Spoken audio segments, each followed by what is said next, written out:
Assalamualaikum warahmatullahi wabarakatuh. Kami dari kelompok 6 akan mempresentasikan bagaimana cara melakukan pencarian yang kredibel dan juga menerapkannya ke jurnal ilmiah kita. Sebelumnya, perkenalkan nama saya Nadina Zalsabila Ramadhani dengan NRP 204222109 dan teman saya. Perkenalkan, nama saya Muhammad Daula Zimi dengan nomor NRP 20422211071.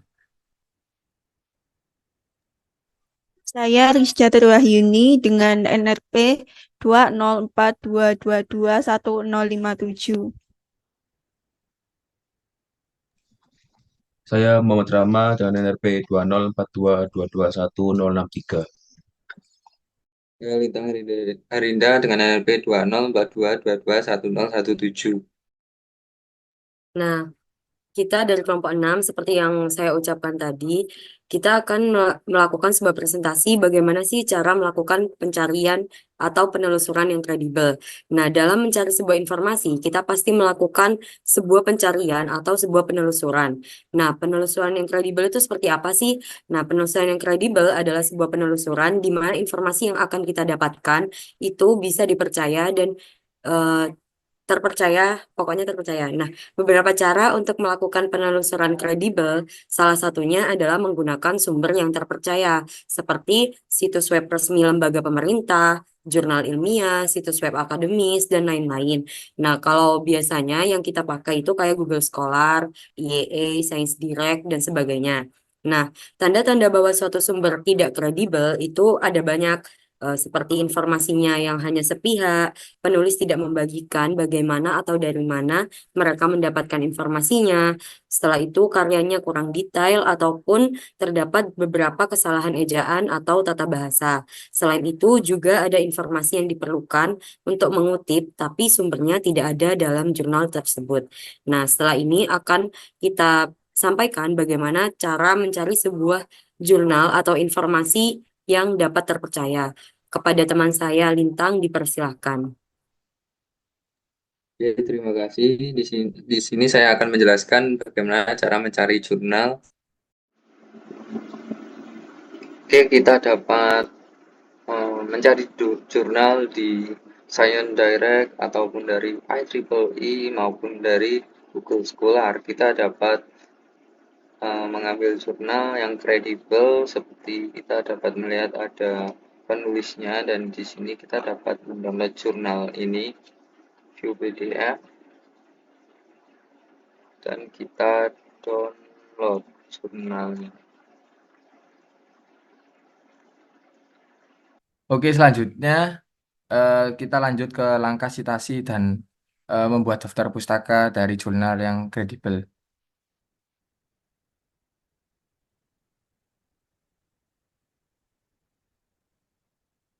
Nah, setelah setelah mendownload dari jurnal tersebut dari Sendirect ataupun IE atau website lainnya itu kita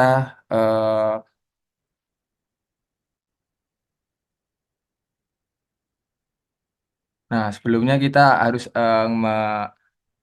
menambahkan jurnal tersebut ke dalam Mendeley. Nah, di sini saya sudah menambahkan jurnal tersebut, yaitu School Pantry Cook-Off and Approach Attitude Food and Security dari author Lee S. tahun 2021.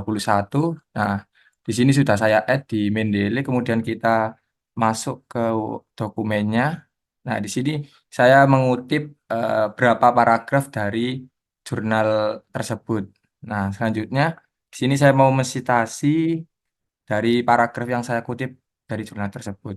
Nah, di sini udah ada muncul langsung jurnalnya tentang School Pantry Cook-Off. Lanjut melakukan citasi. Nah, di sini udah terdapat Lee et al. 2021 yang dimana paragraf ini saya ambil dari citasi jurnal jurnal tersebut. Nah, kemudian untuk daftar pustakanya sendiri itu kita juga sama eh, menambahkan jurnal tersebut. Nah, kemudian kita insert citation. Nah, kemudian dari citasi tersebut itu kita tambahkan bibliografi untuk mendapatkan data yang lengkap seperti tahun, author, serta nama jurnal itu sendiri. Sebelumnya kita copy dulu, terus di-insert dulu bibliografi dan continue. Oke. Nah, sebelumnya kita ganti Times New Roman ukuran 12. Oke, nah berikut merupakan paragraf yang sudah disitasi dari jurnal yang saya download tadi dan juga daftar pustaka. Untuk selanjutnya saya lemparkan ke teman saya untuk menjelaskan kenapa kita harus mensitasi dan juga mendaftar pustaka paragraf yang kita ambil.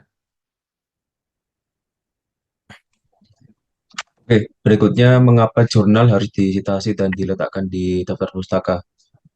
Oke, yang pertama citasi merupakan hal penting dalam penulisan di karya ilmiah. Dengan citasi, penulis menunjukkan kepada pembaca adanya tulisan pada karya ilmiah kita yang bersumber dari karya ilmiah orang lain. Dengan melakukan citasi, kita menghargai karya ilmiah orang lain dan menghindari plagiarisme. Karena kita mengambil sejumlah kalimat untuk dijadikan referensi dalam penulisan karya kita, namun tidak semerta-merta di copy paste, namun harus diparafrase sedemikian rupa. Lalu, membantu pembaca lainnya mengetahui lebih dalam sumber kutipan karya ilmiah yang ditulis. Tidak jarang pembaca yang ingin menelusuri informasi lebih lanjut mengenai sumber bacaan dari sebuah karya ilmiah.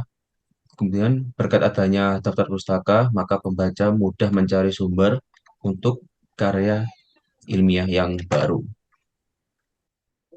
Nah, itu tadi saya dan teman-teman saya sudah menjelaskan cara penelusuran sumber yang kredibel, praktik mengelola referensi tersebut ke Mendeley, dan menerapkannya ke artikel ilmiah. Sekian dari kami. Wassalamualaikum warahmatullahi wabarakatuh.